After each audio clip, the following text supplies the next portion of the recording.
조선시대에 제작된 여성의 초상화는 거의 없습니다. 특히 남녀를 구분하는 내외법이 발달하면서 조선 후기로 갈수록 이러한 현상은 더욱 강화되었습니다.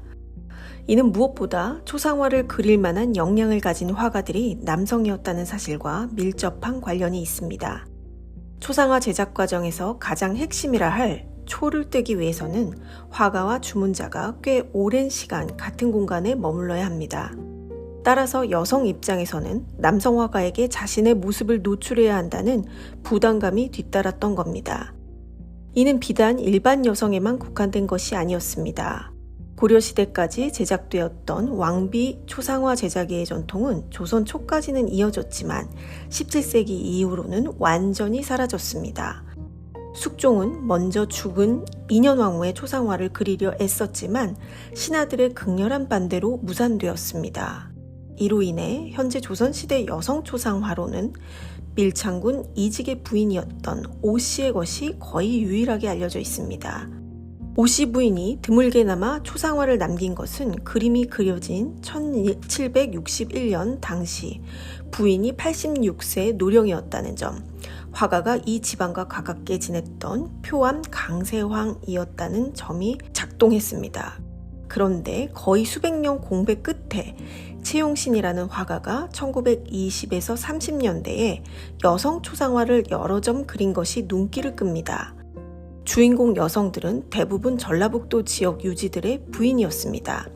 당시는 비록 조선이라는 나라는 사라졌지만 여전히 성리학적 질서와 유교적 전통이 지켜지던 때인데 유학파 신여성도 아닌 지방의 노부인들이 초상화의 주인공이 된 것입니다. 사실상 이는 근대적 테크놀로지라 할 수 있는 카메라와 철도의 발달로 가능해진 일이었습니다. 채용신에게는 1913년부터 1918년까지 일본에 유학하여 사진술을 배워 1919년에 서울에서 사진관을 개업한 채상목이라는 아들이 있었습니다. 그런데 채상목의 부인인 이홍경도 1921년에 조선부인 사진관이라는 여성 전문 사진관을 개업한 바 있습니다.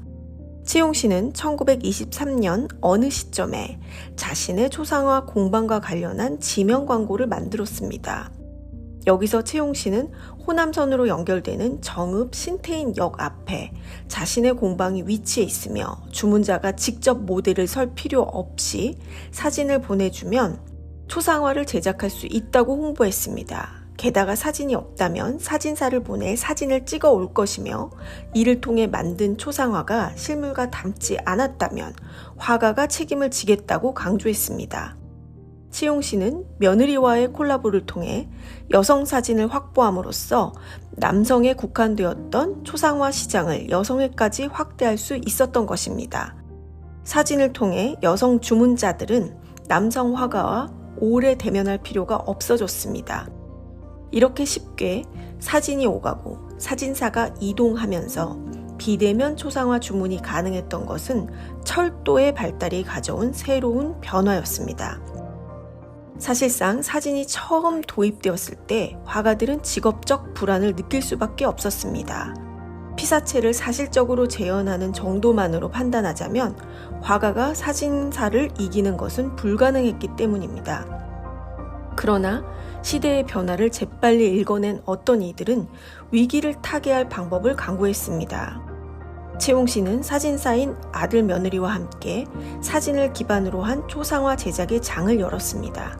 당시까지 사진은 흑백의 작은 크기로만 인화되었기 때문에 채용신이 제작한 대형의 채색 초상화는 사진과의 경쟁에서도 밀리지 않고 꾸준한 수요를 확보했습니다.